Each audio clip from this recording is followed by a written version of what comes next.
Caroline se tenait devant le restaurant élégant, regardant sa robe beige tachée avec un mélange de défi et de désespoir. À 59 ans, elle avait depuis longtemps cessé de se soucier de ce que les gens pensaient de son apparence. La robe était éclaboussée de boue à l'avant, après avoir aidé Madame Wilson, sa voisine, à récupérer son chat échappé ce matin-là. Il y avait des taches de café sur les manches à cause de son service bénévole dans un refuge pour sans-abri. Ses cheveux étaient retirés en un chignon simple et pratique, et elle ne portait pas de maquillage pour cacher les rides que la vie avait gravées sur son visage. Elle avait reçu l'invitation à ce dîner 3 jours plus tôt de la part de sa nièce bien intentionnée, Rachel. « Tante Caroline, s'il te plaît, et c'est juste.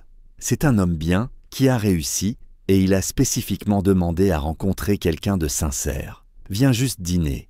Quel est le pire qui puisse arriver? Le pire, pensa Caroline, serait de perdre une soirée à prétendre être quelqu'un qu'elle n'était pas. Mais Rachel avait été si insistante, si pleine d'espoir, que Caroline avait fini par accepter. Elle avait prévu de bien s'habiller, mais ensuite le chat de Madame Wilson s'était échappé, et le refuge avait appelé à propos d'une livraison urgente de nourriture. Et au moment où Caroline se rappela le dîner, il lui restait exactement 15 minutes pour traverser la ville. Alors la voilà, ressemblant exactement à ce que l'homme à l'intérieur penserait sans doute. Une mendiante entrée par erreur dans le mauvais établissement. Caroline faillit faire demi-tour, faillit rentrer chez elle, dans son petit appartement rempli de chats recueillis et de meubles d'occasion. Mais quelque chose, peut-être de l'obstination, ou peut-être de la curiosité, la poussa à franchir les lourdes portes en bois. Le maître d'hôtel la regarda avec un dédain à peine dissimulé. « Puis-je vous aider ? J'ai une réservation. Caroline Fisher. Je dois retrouver quelqu'un. » Ses sourcils se haussèrent d'un air sceptique, mais il vérifia sa liste. « Ah oui, Monsieur Whitmore est déjà installé. Par ici, s'il vous plaît. » Caroline le suivit à travers le restaurant, consciente des regards des autres clients. Des femmes en robe de créateurs et des hommes en costumes coûteux la regardaient passer avec des expressions allant de la curiosité au mépris. Elle garda la tête haute, se rappelant qu'elle avait survécu à bien pire que leur jugement. Ils s'arrêtèrent à une table d'angle où un homme était assis seul, regardant par la fenêtre. Il se leva à leur approche, et la première pensée de Caroline fut que sa nièce l'avait sérieusement sous-estimée. Il devait avoir la quarantaine, terriblement séduisant, avec des cheveux foncés et des traits marqués, portant un costume bleu marine parfaitement taillé, qui coûtait probablement plus que le loyer mensuel de Caroline. C'était clairement une erreur. « Monsieur Whitmore, votre invité est arrivé », dit le maître d'hôtel avec un rictus qu'il ne cacha pas vraiment. L'homme se tourna, et Caroline se prépara à voir dans ses yeux la déception inévitable. Au lieu de cela, quelque chose d'extraordinaire se produisit. Son visage s'éclaira d'une expression qu'on ne pouvait décrire que comme de l'émerveillement. « Caroline, dit-il, la voix chaude et sincère. Oui, et vous devez être la malheureuse que ma nièce a piégée dans cette situation. Je m'excuse de mon apparence. La journée a été compliquée. Et je peux partir si vous préférez ne pas être vu avec quelqu'un qui a l'air de sortir d'une soupe populaire. » Au lieu d'acquiescer, il rit. Un vrai rire, profond, qui fit tourner plusieurs têtes alentour. « Veuillez vous asseoir. Je suis Julian Whitmore et je peux honnêtement dire que vous êtes la chose la plus rafraîchissante que j'ai vue depuis des mois. » Caroline s'assit prudemment, attendant encore que le revers survienne. Julian renvoya le maître d'hôtel d'un simple regard qui le fit filer rapidement, puis concentra toute son attention sur Caroline. « Racontez-moi votre journée compliquée, dit-il. » Alors, Caroline le fit. Elle lui parla du chat de Madame Wilson, du refuge ayant besoin de provisions d'urgence et du fait qu'elle avait oublié le dîner jusqu'au dernier moment, décidant en une seconde de venir quand même plutôt que de le poser un lapin.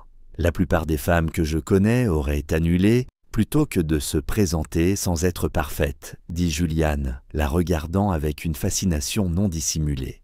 Je ne suis pas la plupart des femmes.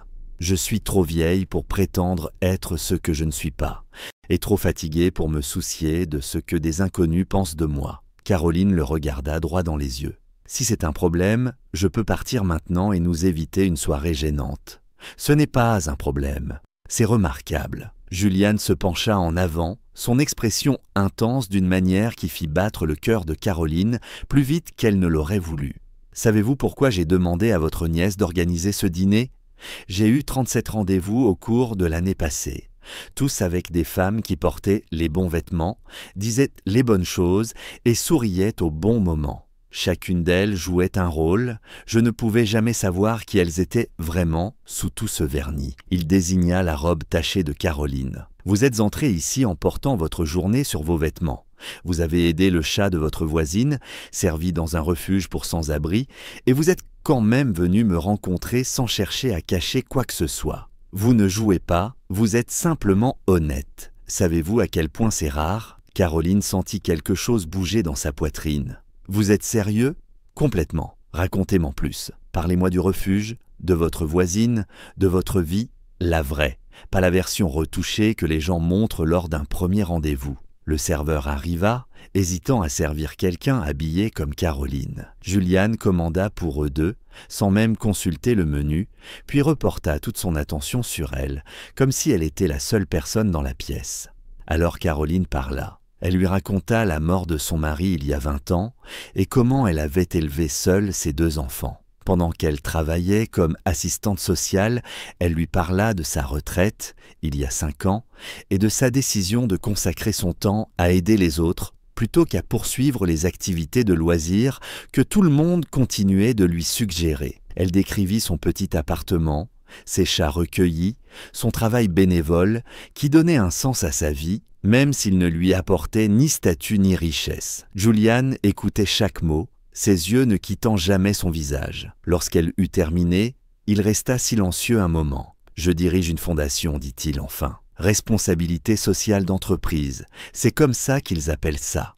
Déduction fiscale et bonne publicité. Nous faisons don de millions chaque année à diverses causes et moi je siège dans des salles de conseil discutant de métriques d'impact et de niveau de reconnaissance des donateurs. Mais je n'ai en réalité aidé personne de mes propres mains depuis des années, peut-être jamais. » « Pourquoi pas ?» demanda doucement Caroline. « Parce que j'ai été trop occupée à être important, trop occupée à construire un empire et à entretenir une image. J'ai hérité de l'entreprise de mon père à 25 ans et j'ai passé les 17 dernières années à prouver que je la méritais. J'ai acquis des sociétés, fait des fortunes, paru dans des magazines et quelque part en chemin, j'ai oublié à quoi tout cela servait. » Il regarda Caroline avec quelque chose qui ressemblait à du désespoir. « Vous avez de la boue sur vous pour avoir aidé le chat de votre voisine. Quand ai-je fait quelque chose d'aussi simple et réel pour la dernière fois ? Quand ai-je eu les mains sales en faisant quelque chose qui avait du sens ? Il n'est pas trop tard, dit Caroline. Vous êtes jeune, vous avez des ressources dont la plupart des gens ne peuvent que rêver. Vous pourriez faire des choses extraordinaires si vous le vouliez. M'aiderez-vous ? Demanda-t-il, presque suppliant. M'apprendrez-vous à être utile au lieu d'être simplement réussi ? À m'intéresser à ce qui compte plutôt qu'à ce qui impressionne ? Caroline observa cet homme séduisant et puissant qui paraissait pourtant seul malgré tout ce qu'il possédait. « Pourquoi moi ?» demanda-t-elle. « Vous pourriez engager des consultants, des conseillers, des gens bien plus qualifiés qu'une assistante sociale à la retraite. Parce que les consultants et les conseillers me diraient ce que je veux entendre. Vous me direz la vérité.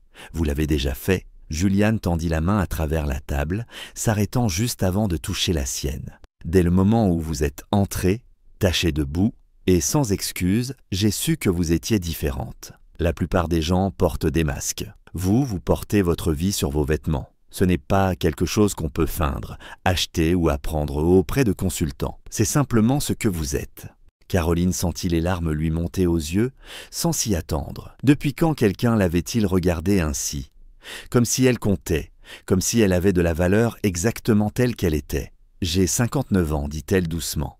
J'ai des rides, des cheveux gris et des chaussures pratiques. Je vis dans un petit appartement avec trop de chats. Je passe mon temps libre dans des refuges pour sans-abri et des banques alimentaires. Je ne suis pas glamour, ni sophistiqué, ni rien de ce qu'un homme comme vous devrait désirer. » « Vous avez tort, » répondit Juliane d'une voix ferme. « Vous êtes tout ce qu'un homme comme moi devrait désirer, mais qu'il ne savait pas comment trouver. Vous êtes authentique et compatissante. et assez courageuse pour entrer dans un restaurant de luxe avec des taches de boue sur vous parce que vous avez choisi d'aider les autres plutôt que d'impressionner un inconnu. Vous êtes exactement ce que je cherchais. Le dîner se déroula dans un flou de conversation, plus sincère que tout ce que Caroline avait connu depuis des années. Juliane lui parla de son enfance solitaire, de parents qui valorisaient la réussite plus que l'affection, de la construction d'une vie qui semblait parfaite de l'extérieur, mais creuse à l'intérieur. Caroline partagea ses propres difficultés, ses peurs de vieillir seule, ses inquiétudes que son bénévolat ne soit qu'une manière d'éviter d'admettre qu'elle se sentait seule. « Moi aussi je suis seule », admit Juliane, entourée de gens toute la journée, et seule chaque nuit. Les femmes que je fréquente veulent Juliane Whitmore, le PDG, pas Juliane, la personne qui ne sait pas comment avoir de la valeur en dehors de l'argent. Alors peut-être, dit Caroline prudemment, pourrions-nous être seuls ensemble pendant un moment, jusqu'à ce qu'on trouve comment ne plus l'être. Le sourire de Juliane transforma son visage. J'aimerais ça. À partir de maintenant, voulez-vous venir quelque part avec moi? Ils quittèrent le restaurant ensemble, et Juliane insista pour payer, bien que le repas ait à peine été touché. Il conduisit Caroline jusqu'à sa voiture, un véhicule élégant qui valait probablement plus que ce qu'elle avait gagné en 5 ans, et la conduisit de l'autre côté de la ville, dans un quartier qu'elle connaissait bien, celui où se trouvait son refuge. « Montrez-moi, dit-il simplement, montrez-moi ce que vous faites, montrez-moi comment aider. » Alors Caroline le fit. Elle emmena ce PDG en costume coûteux dans le refuge où elle faisait du bénévolat, le présenta aux personnes qu'elle aidait et lui fit voir la réalité du besoin qui existait à quelques rues seulement du siège de son entreprise. Elle observa l'extérieur lisse de Juliane se fissurer alors qu'il parlait à des familles luttant pour survivre, alors qu'il tenait un enfant en pleurs, pendant que la mère remplissait des formulaires de logement. À minuit, ils s'assirent sur les marches du refuge, tous deux épuisés. Le costume de Juliane était maintenant froissé, ses cheveux en désordre, et il n'avait jamais paru aussi vrai. « Merci, dit-il doucement, de m'avoir montré cela, de m'avoir montré ce qui compte vraiment. »« Qu'allez-vous en faire ?» demanda Caroline. « Tout changer, changer ma fondation, en faire quelque chose de réel, pas juste une déduction fiscale, changer la façon dont je passe mon temps, changer qui je suis. » Il la regarda, vulnérable et plein d'espoir. « Et si vous le voulez bien, j'aimerais que vous soyez là, pendant que je découvre comment, pas comme consultante, comme quelqu'un à qui je tiens, quelqu'un dont je tombe amoureux. » Le souffle de Caroline se coupa. « Vous ne me connaissez même pas. Je sais. Vous êtes venu à un rendez-vous à l'aveugle, habillé comme une mendiante, parce que vous étiez trop occupé à aider les autres pour vous soucier de m'impressionner. Je sais que vous êtes authentique dans un monde plein de faux-semblants. Je sais que, quand vous êtes entré dans ce restaurant ce soir, j'ai vu quelque chose que j'avais cherché toute ma vie, quelqu'un de vrai. » Il prit doucement sa main. « Je sais que cela suffit à me donner envie de tout savoir du reste. » Caroline regarda leurs mains jointes, sa montre coûteuse à côté de son poignet nu, sa peau lisse contre ses doigts usés par le travail. Ils venaient de mondes différents, de générations différentes, presque de conceptions opposées de ce que la vie devait être. Mais d'une manière ou d'une autre, à cet instant, rien de tout cela n'avait d'importance. « Je ne vais pas changer qui je suis, prévint-elle. Je continuerai à porter des vêtements tachés de boue et à donner la priorité aux chats plutôt qu'aux apparences. Je continuerai à passer mon temps dans les refuges plutôt qu'aux soirées mondaines. Si cela ne vous suffit pas, il vaut mieux le savoir maintenant. C'est exactement ce que je veux, dit Juliane fermement. Quelqu'un qui m'enseignera que les taches de boue, venues d'avoir aidé ses voisins, ont plus de valeur que les étiquettes de luxe. Quelqu'un qui me montrera comment être utile plutôt que simplement important. Quelqu'un qui m'aimera pour ce que je pourrais devenir, pas pour ce que je suis déjà. Ils restèrent assis ensemble sur les marches du refuge, un duo improbable uni par l'honnêteté et la solitude, et par cette reconnaissance inattendue d'avoir trouvé quelqu'un qui voyait le monde de la même manière qu'eux. Autour d'eux, la ville bourdonnait d'activités nocturnes, inconsciente du petit miracle qui se produisait en son sein. Caroline s'était rendue à un rendez-vous à l'aveugle en ayant l'air d'une mendiante, s'attendant au rejet et prévoyant de partir tôt. Au lieu de cela, elle avait trouvé un homme tombé amoureux de sa vérité, qui voyait de la beauté dans ses taches de boue et de la valeur dans ses rides, qui voulait apprendre d'elle plutôt que la changer. Et Juliane, qui avait passé des années à chercher quelque chose de vrai dans un monde de performance polie, l'avait trouvé chez une femme de 59 ans qui préférait les chats aux apparences et les gens au profit, qui portait sa vie sur ses vêtements et son cœur sur sa manche. Parfois, l'amour arrive, non pas malgré nos défauts, mais à cause d'eux. Parfois, la plus belle chose que nous puissions offrir à quelqu'un, c'est le courage d'être exactement ce que nous sommes, taches de boue comprises. Et parfois, quand nous cessons d'essayer d'impressionner et que nous commençons à vivre notre vérité, nous découvrons que la vérité, en elle-même, est déjà assez impressionnante. Si cette histoire a touché votre cœur, merci d'aimer, de partager et de vous abonner. Laissez un commentaire ci-dessous sur un moment où le fait d'être vous-même, authentiquement, a conduit à quelque chose de beau. Vos histoires nous inspirent tous.